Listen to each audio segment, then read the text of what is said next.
Саламатсыңарбы балдар. Бүгүнкү биздин өтө турган темабыз биосфера жана ноосфера деп аталат.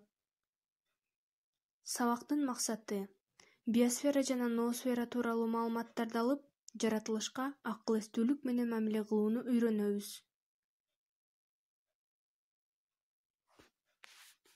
Биосфера деген эмне? Биосфера грек тилинен алынганда био тиричилик жана сфера кабык дегенди билдирет. Биосфера тиричиликтин чел кабыгы, жерде, сууда жана абада таралган тиричиликтин жашаган жалпы чөйрөсү.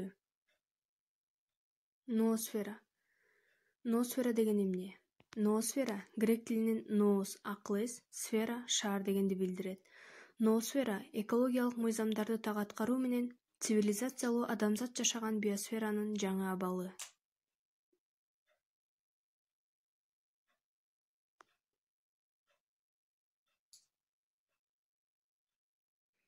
Биосферанын 3 чеги бар. Алар өйдөкү чеги атмосферада жайгашып, жердин озон катмары менен аныкталат. Ал тирүү организмдерде өлүм алып келүүчү ультра кызгылт көк нурларды камтыйт. Ортоңку чек атмосфера жана литосферанын ортосунда жайгашкандагы дүйнөлүк океандын түбү менен аныкталат. Төмөнкү чек литосферада жайгашып, суунун бууга айлануу температурасы менен аныкталат.